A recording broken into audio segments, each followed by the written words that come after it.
Ask Senator Dixon if he don't put us up in a word of prayer.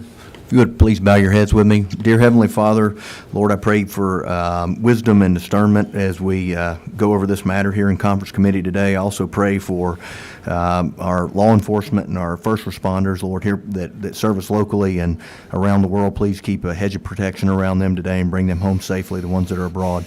In Jesus' loving name I pray. Amen. All right, thank you. All right, Representative, if you would, why don't you go over the changes that you've made to 514, and then we'll open it up for questions. And then we didn't do a sign-up sheet, but if anybody wants to speak from the public, they're welcome to speak. Keep your comments brief. Representative, the floor is yours. Thank you, Mr. Chairman. This is LC 65695S. That was emailed, Story emailed it to all of you over the weekend. To cover the high points, this deals with three basic things. The first one being limiting moratoriums on single-family construction. And it limits a moratorium to 6 months, 180 days actually. And then it allows, if at the end of 180 days, another one cannot be imposed for another 180 days. So it limits the moratorium to 180 days, and then the 180 days has to go by before another one can be imposed. Now, there's some carve-outs. If you'll look at lines 24 through 41, there are some conditions there where the local government can extend a moratorium, and I won't bore you with reading those to you, but they are things such as a state of emergency, a natural disaster. One that was added is at the bottom. If the local government has engaged a professional third-party contractor or in-house planner to conduct specific engineering, infrastructure, utility, and future land use plans or environmental studies, that is a condition also in which they could extend the moratorium. So that deals with the moratorium issues. It is for single family only, not multifamily. The other issue is at line 47 through maybe 53. It limits local governments to the fees and so forth they charge to administer zoning, etc., is limited to the administration and the cost of doing that. In other words, they can't raise fees to use for additional revenue. And the last item on line 54, it authorizes local governments to abate, exempt, or waive fees authorized to this subsection that relate to zoning decisions and related permits, etc., for housing that is built that is less than 2,500 square feet in size. And so that is the content of it. I'll be glad to entertain any questions or hear from anyone And then in the audience. you removed section 4 that talked about development impact fees from the original bill. Is that correct? I believe that is correct. Okay. Yeah. All right. Anybody on the committee have questions for the sponsor? Okay. What mic is that? 9? Chairman? Thank you, Mr. Chairman. What's the overall goal here? And then 2, what is, if we're carving out, why are we carving out multifamily, just out of curiosity? The history is that we passed our version of the bill out of the House, but the original bill included single family as well as multifamily, which is what I preferred. In our committee that heard the bill, apartments were removed. The Senate version that came back with some changes by Senator Dugan, I believe, made those changes, added apartments back. And so that is the history there. So the proposal is that this not include multifamily, but it is a change from the Senate version, and that's why we were in conference committee. And there were a couple of other things there that mostly to do with, I think, some wording about workforce housing. But your question is a very good question, Mr. Chairman. Thank you. Okay. All right. are y'all, well, I guess a follow-up. I mean, what, are y'all adamantly opposed to adding multifamily? I will do whatever the conference committee wants to do. I think it is important for us to do something to limit moratoriums. GMA was on board with this and is still on board with this. ACCG does not oppose it, I don't think. So it's just the difference. they're here. In the feelings about it from between the two chambers, apparently. Is GMA or ACCG, are y'all opposed to multifamily being part of this, or? I'm just trying to, I'm the newest member of this conference committee and still getting caught up on this bill, and I've had multiple meetings on it, so I'm just still trying to understand really the overall goal, and then two, just make sure everything's equal here. The origin of the bill, if I might Okay. just make one comment about that. Yeah. We have some, not all local communities, but some that continue to extend moratoriums over and over and over again so that no new single-family or multifamily can be constructed. Okay. And the intention was to put some limitation on that, which we think this is a very mild limitation. It limits them to 6 months, and then can't do another one for another 6 months. I did give some thought to trying to lengthen that some, and actually Right. talked to Mr. Thornton about that, and whether or not they would have a lot of heartburn about that. The big difference here between the two chambers is clear. One side is eliminating multifamily from it, that being the House committee. The Senate put it back in. Okay. Let's do this, if it's okay with you, Mr. Chairman. Can we just hear from, Absolutely. These That's folks what here. I was asking them questions Yes. anyway, so. Thank you, Mr. Chairman. Jim Thornton with GMA. We were supportive of the House version as it passed, which did include both single and multifamily in the limitation, provided that all of the various exceptions be included in the law, which we did work with Representative Washburn extensively on including all of those various exceptions for the natural disaster, the emergency, the court order, et cetera. And so with those exceptions in the bill, we were comfortable, GMA was, with the version that did pass the House, which or it was originally proposed in the House, which included both single-family and multifamily.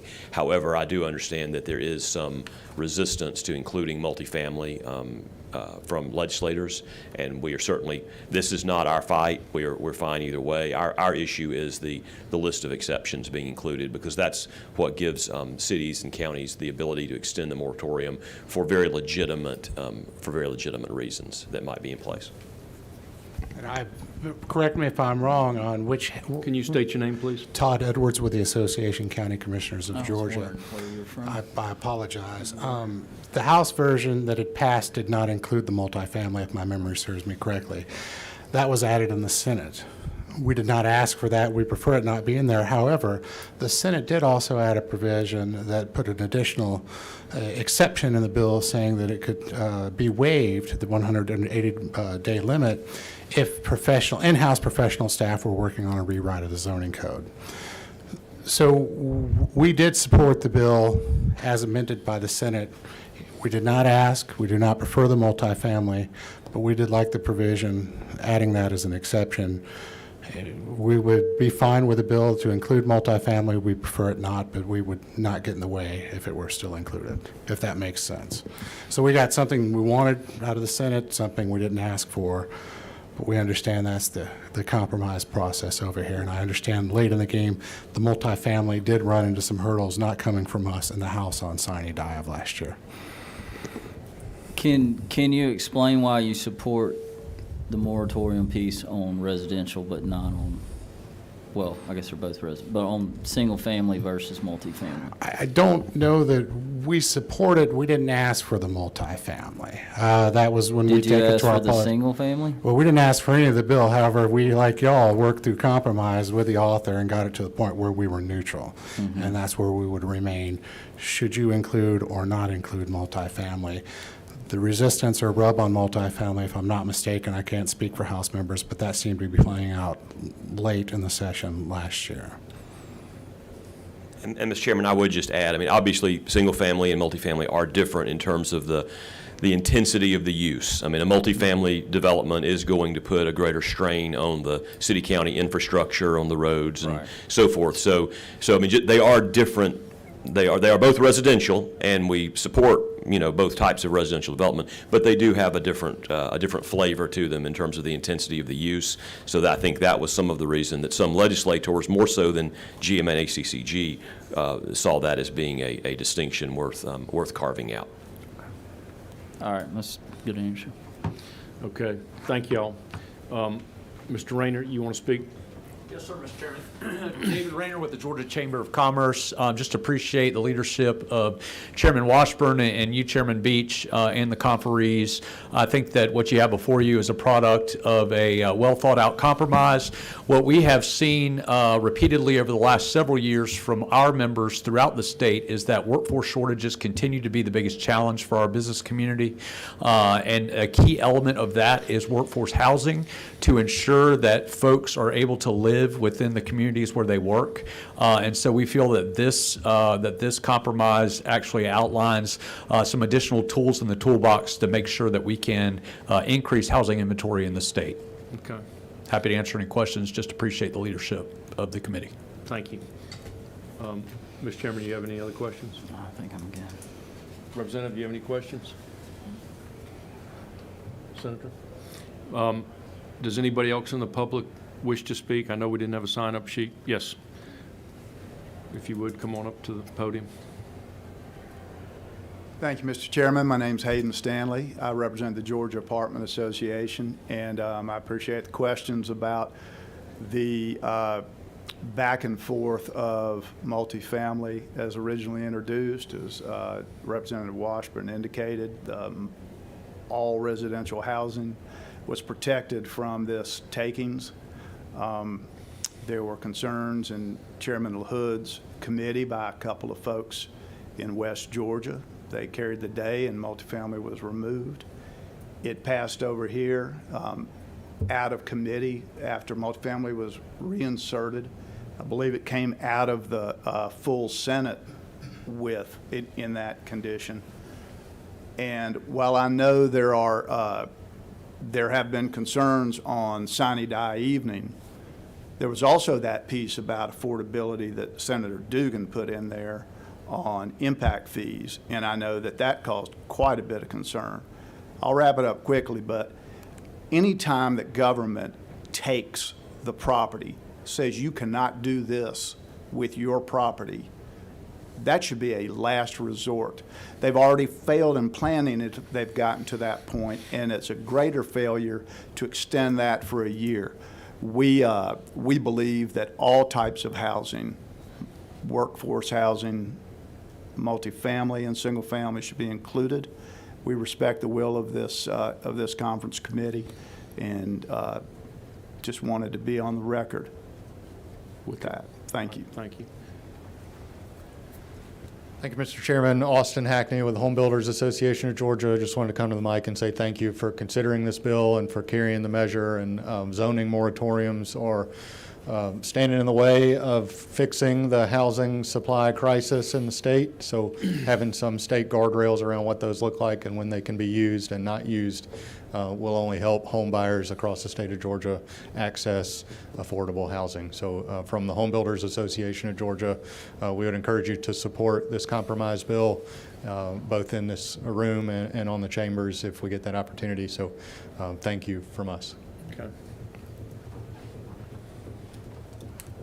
Mr. Chairman, members of the committee, my name is Elizabeth Apley. I represent Presbyterians for Better Georgia, Georgia Advancing Communities Together, House, ATL, Enterprise Community Partners, Georgia Supportive Housing Association, and 9 to 5. We work to increase access to affordable housing in Georgia amidst the housing crisis. We certainly support Representative Washburn's work on this bill and understand there's a carefully crafted compromise, but it is critical to note that if you want to increase access to affordable housing, multifamily is very important to include, as the author introduced the bill, as the Apartment Association supports, and as the Senate passed the bill. So appreciate your consideration. Just wanted to be on the record. Thank you, sir.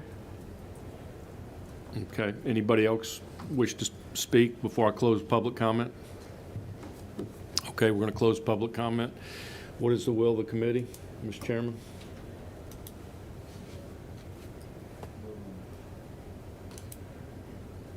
Would you like to make amendment or motion, or would you? I make an amendment after a motion be passed? Yeah, I've got to make a motion do pass. I'll entertain a motion do pass. Motion. All right, and second. So we have a motion and a second. We'll vote on that, and then we'll vote on an amendment. Yeah, Correct? I've got a motion. Okay. And I realize I might be in the minority here, but it doesn't matter. I'm going to offer it anyway. I'd like to include the multifamily language that the Senate had sent in. Okay. Sponsor, do you have any problems with that? Well, we can vote on it. We're going to vote on it. Well, I So know. I need a second. I'm not going to get upset if, I mean, that's the And that's committee what we're doing, is process. trying to Okay, go through it. we have got a motion on the bill. Now we have an amendment offered by Chairman Brass and seconded by Senator Dixon, Chairman Dixon. So we will have discussion. Any discussion on the motion as amended? This came out of the House without apartments, and it came out of Chairman Hood's committee. That way, it was amended. My I was gonna bill ask for that originally included clarification. apartments, but So it came out of the House without apartments? without apartments. Included. You know, I will tell you that we do have a workforce housing problem, so I think we have to limit these moratoriums. So I would tend to agree with Chairman Brass on this. I know a lot of people don't like apartments. I know where my district, they fight them a lot. But we need to have housing. I mean, you hear it all over. You know, I'm looking at Mr. Savannah over here. Savannah's got a huge problem on workforce housing. And so we have to make sure that these governments can't tie the hands of these developers that want to develop housing for employees. So I'm going to support the motion and the amendment. So what I'll do now is, any more discussion before I ask for a vote? I will vote no on the amendment because of what came out of the House. Okay. But that's the only comment I have. Okay. All right. All those in favor of the motion as amended, raise. Okay. All right. Let's vote on Chairman Brass's amendment to add multifamily to the motion, to the bill. Can we?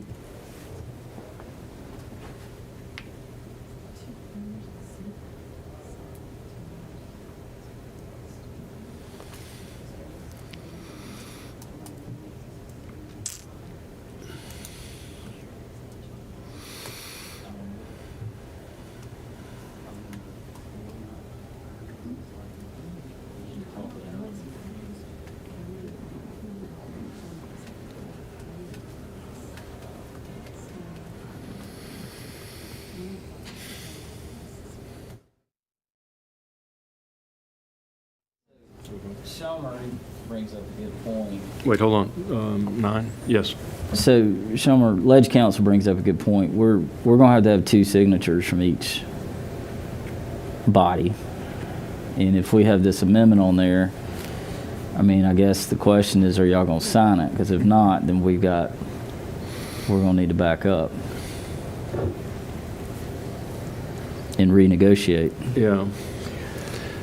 Well, speaking of negotiating, one of the reasons that I would vote no on it is that I really think we need to get something done here, and I'm not sure how this would go in the House if we take it back with apartments in it, truthfully. And so it's sort of, for me, as a negotiator, I would just say, you know, it is a bird in the hand. I think it will pass our chamber, and I would assume it would pass the Senate like this. So for me, that is part of the issue, is trying to get this passed to do something for single family, even though my original bill had apartments in it, and I'm not an enemy of apartments by any means. And I have some friends here who are speaking in favor of the apartments. And you're my friend, and you Yes, put it sir. back in. So And I don't, you know, like I said, I'm the latest to the party here, so I'm trying to figure all this out. But I mean, does multifamily, are we thinking we're kind of taking local control away if we add that in? Is that the problem, or? No. 'Cause I feel like the whole bill does The problem that. is that we have some representatives, for instance, who on Chairman LaHood's committee who moved and were able to carry the day taking it out. Right. And I've been told by some people that they're fearful that it would pass in the House with the votes in. But I'm willing, I'm willing to go fight the fight if that's what it takes, so. I mean, I feel like, from my standpoint, I always preach about competition. And with multifamily and single family at competition, maybe that helps drive down the price of workforce housing. I mean, that's the ultimate goal of this bill, I believe. And we all know that that's a crisis in this state, and nationwide for that matter.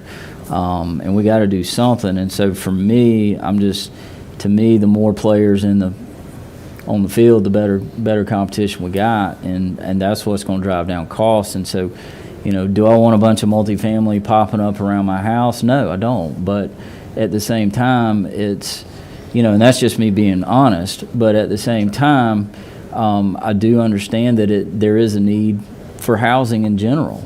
No question. And so that's just kind of where I'm coming from on this. And so I don't know. I mean, but if at the end of the day, we got to have something that's going to pass. Right. And so, Well, you and I agree right down the line. Yes, sir. I am a free market guy, I believe, in letting the free market work. I believe that moratoriums are bad without one of these carved out reasons that have some validity. The best way to control prices in housing is more of it. That's one of the problems now. It's a supply and demand issue, and we are looking, and I'm presenting a bill to the Chairman's Committee this afternoon on single-family housing and a way to incentivize local governments to help us increase density. There's two things about housing. I don't want to get off track here, Mr. Chairman, but there's two ways to reduce housing costs. One is more density, which we need more infrastructure. We need more houses on smaller lots. Right. And the other thing is to not require really high square footages. Lower square footages and higher density is what's going to lower cost. More product will tend to lower costs too, and less regulation will. I agree with you on every point you made. For me, this is about getting something passed, really. And I'd like to hear from Chairman LaHood. Chairman What do you LaHood, think I'd about like to hear from you. apartments in the House, Chairman? This came out of your committee. Do you think I that- agree that we need more housing and need to remove barriers to getting there. Representative Washburn, you've been in more conversations on this topic among our members in the House. So hope you have a feel for what's could move over there. The Senate's already got a bill through the Senate with apartments included. I'd be in favor of putting them in there if we could move it. I'm willing to fight the fight if we can do that. Senator Dixon. Yeah, and I think you answered the question I was going to ask was, because I am in favor of adding apartments back in. I mean, when you got, workforce housing, you got folks that are coming out of college that, may not be able to purchase a home yet. They need options, to live close to their job and like I said, workforce development issues. But, so I'm in favor of having it in there, but I just wanted to get your feel because it definitely, on the residential side, on the single family and townhome side, seeing this in certain municipalities where they have moratoriums that go on for well over a year and dealing with, housing shortages, would like to get something done. Do you feel if we put the apartments back in that we'll be able to get that across the finish line, or you think that's a non-starter? Well, I'm being told by people who have more of a finger on the pulse over there politically that we may have a problem with it. I'm willing to take this conference committee report back with apartments in it and see if we can get it passed. What did it pass out of the House? Do we have the vote count? Actually, what was the House and the Senate count? The House was 127-43, and the Senate was 42-12. And how many you think you lose with multifamily in there? I don't have a good feel for that. I Think wish I had 36. a better feel. I'm being told, it depends on, we know two boys from West Georgia that's gonna jump on it and start spreading the fight, or to be opposed to it, I think, based on the fact that in this committee, they are the ones that got it taken out before. I want to move forward with it. Mr. Chairman.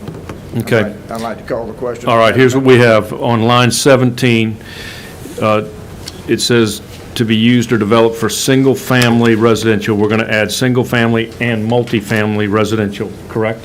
Is that your motion, Mr. Chairman? Yeah, I don't, so being a conference committee, I think we don't really, we just talk it out and put it in. We don't Okay. actually have to.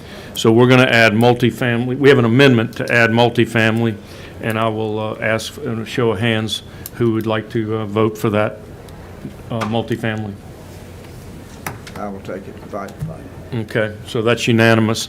So we've passed it as amended, so now we have to pass the as amended motion for LC 365695S, House Bill 514, Conference Committee Report as amended. Let's take a vote on that now. All in favor? Okay, we pass unanimously, so we will make signatures here, and we will move forward. Thank the committee for all your work on this. Mr. Chairman, thank you for all your work, and thank the committee for being here. We are adjourned. Thank you all. Mr. Chairman, thank you.